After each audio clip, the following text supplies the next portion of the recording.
It's not what you say, it's how you say it. Now, that's a phrase that we've all heard before, and it ties into this idea that 90% of communication is nonverbal. Now, that's another famous cliche we've all heard. And most people, when I ask them, do you think that's true? They generally agree. Yeah, that sounds fair. If that's the case, how come we never bother to investigate that? Most of the focus in terms of social skills historically has been on, well, what do I say? Give me some stuff to say. There hasn't really been much focus on things like vocal tonality outside of very basic ideas like it should be breaking rapport, slightly neutral to breaking rapport as opposed to trying for rapport. You should be loud. Now, those two things are very valid, but I think it's important that we start to look at the language musicality that you're using when you're speaking, your tonality, and investigating on a deeper level how you can improve that to be more compelling when you meet people. Now, in my experience as a coach, many people, they speak in certain ruts when they're talking. Like not necessarily monotone, but in very predictable patterns, and it's just kind of boring. Most people's instrumental capacity is confined within certain kinds of patterns and limitations. So for example, what I'm talking about is you'll see somebody and they're just kind of like, hey, how's it going? If you work in the corporate world and you're on Zoom calls a lot, there's probably that one guy in the Zoom call that whenever it's his turn to talk, you're kind of like, oh God, here we go. Da da da da, da da da da, da da da da, da da da da. So bearing that in mind, let's take a moment here to examine some characteristics of vocal tonality, both negative and positive. And you can see which are the negative ones that you're doing and which are the positive ones that you're doing. Starting off with negative characteristics. First, continually cadenced endings of phrases. Like I just said, da da da da da da da da. It's like kind of the same thing every time. Number two, a sort of flat or monotonous phrasing. We're like, hey, so how's it going? Da da da da da da da da da. How are you? How's it going? Number three, a lack of pitch inflective range. Now, what does that mean? When I say pitch inflective range, you can hear my voice. It's going da da da. It changes pitch. Like sometimes I'm talking in more low tone. Other times I talk in a higher tone.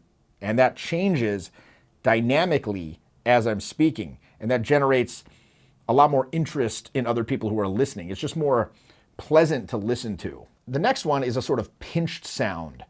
That's created from excess glottal tension, excess tension in the voice box.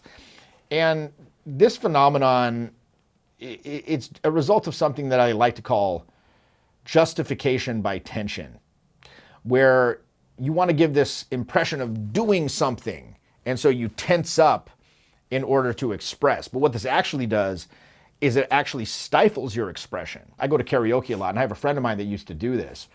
And he'd get up to sing, and he'd always make these kind of fucked up faces when he was singing. He'd be like, oh, like, what would he say? Like, wake me up before you go, and I'm not planning on go. And I'm like, why is he making these faces? And it causes this weird kind of tense sound. I gave him like kind of a gift card for a lesson with my voice coach for Christmas one year.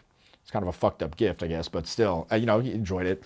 And it's funny because when he went there, Susan, my voice coach, she noticed he's making these faces. And he's like, why are you making these faces? He's like, well, I want it to be emotional. She's like, okay, that makes sense. How about as an exercise, though? Just as an exercise. You focus on making zero facial expression while you sing. And so he did, okay, just as an exercise, I'll do that. And so he then reported, he's like, I couldn't believe that the sounds coming out of my mouth. And subsequently, we went to the karaoke the next time. When he stopped making those faces, it was a dramatic difference. Instead of, wake me up before you go. He's like, wake me up before you go, and I'm not planning on a moment. It's a lot freer. Because again, any held tension that does not contribute directly to the performance is just robbing it of energy. So you don't need to justify doing something. Now, if you're out and you're just kind of going out and meeting people, you might notice yourself doing this with your entire body. Like, okay, I'm about to approach somebody. There's about to be a change in the energy that I'm putting out. And I need to justify this with this held tension. It almost feels like you're wearing this sort of like tight suit, like a wetsuit or some kind of like weird girdle or something. Again, any held tension cannot be justified in the ongoing expression and flow of energy when you're performing. And performing could mean interacting. These are all negative characteristics of vocal tonality. Some positive characteristics are as follows. A voice that feels alive and free with no interference. A voice with easy flexibility. A voice that's able to make sudden changes of process with ease. A voice that's unpredictable. A voice that has variety in its coloring and its use of rhythm, speed, pitch, volume, musicality. A voice that's used in a way that sounds and feels natural as the person uses it in their everyday life, except maybe with greater energy. Once you're aware of these ruts and these negative characteristics, you can hear them really easily. But the problem is they've been accepted as useful and necessary for so long that it can take a student months to simply become aware of them and much, much longer to undo them. When we're talking about vocal tonality, it deals with the musicality of language. What does that mean? Well, music terminology is very precise, and some of it you can actually use for language as well, hence the term language musicality. You can speak a sequence of words fast or slow, more staccato or more legato flowing, loud or soft, intense or relaxed, high or low pitched. You can apply different types of diction and articulation. You could have a loose kind of casual diction. You could be more precise and controlled with your diction. You could apply different tone colors to your voice. You could have a bright tone color versus a dark tone color. You could have a nasal tone. You could have a hollow tone. You could have a pinch tone, a booming tone, a kind of breathy tone, phlegmy, guttural, buzzing tone, etc., etc., etc. Beyond that, there's several out-of-time categories also that can define your speech. Those would include pauses, nonverbals like grunts, yelps, just weird noises. Vocal tonality, it's particularly tough to exercise because intellectual factors of control are very often intertwined with it. Like changing your musicality of language, it's always going to be challenging for people. And I work with tons of people in my mentoring and on my program that for whom this is a very major concern. And at the beginning, students will very often sound stifled and pretty self-conscious. Now, having said that, I want to leave you with one very easy exercise that you can do at home to start working on your vocal tonality. And this is called the spoken vocal flex. Okay? Now, I've talked before on a lot of videos about the limitations of a deadpan face, what I call facial armoring, where people can't smile.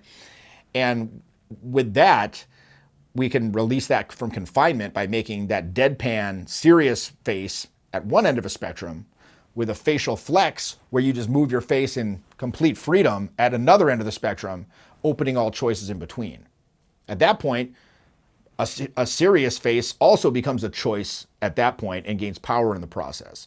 Remember this saying, I say it all the time, individual choices gain power in direct proportion to the larger field of choice potential surrounding them. So what is the vocal flex exercise?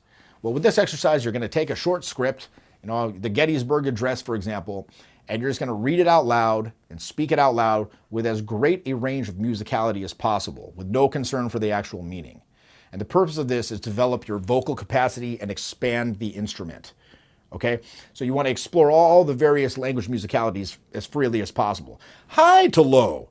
Speaking very quickly to speaking very slowly. Speaking very loud and then speaking very softly. Speaking very intensely and then very relaxed. Okay? Moving from one extreme to another gradually, like going from slow to fast and then back down. Like 7 years ago, our forefathers brought forth upon this great land, blah, blah, blah, and then going back down to slow. Okay? Now you're not going to do all these at once, especially if you're new. Just select one language musicality variable to work with. So again, get the Gettysburg Address out, any other script. Maybe the American Psycho script. My name is Patrick Bateman. I live in the American Gardens building on West 20. Like whatever you want to read, and then just go from super slow, and it should be almost painfully slow when you start off, where it feels almost uncomfortable because you're trying to stretch your capability, okay? And then super fast, where it's so fast it's difficult to even keep up and think. Same thing with super low, where it's like the lowest you can go with your register, and then take it all the way up to the highest you can go, where it almost seems like a cartoon character. It's almost embarrassing if people could hear you in the other room, right?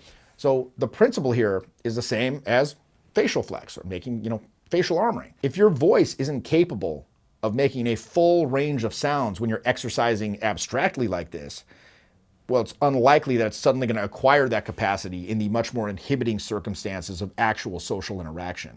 Now, if this kind of stuff interests you and you want to dig a bit deeper, I'd invite you to join me on my Charisma Mentoring Program. This is a really small, intimate group of people who all want to take this stuff to a really high level.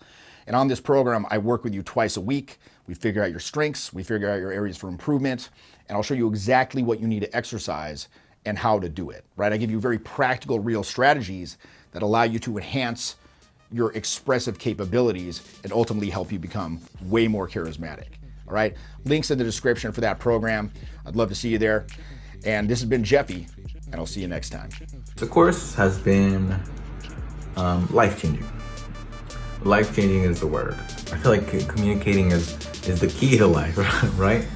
With this kind of stuff, you can become a master. You can become a top echelon speaker, communicator. One of the awesomest experiences of my life. And I've been rebuilding this awesome, cool new relationship with my family. And I am very thankful for this program.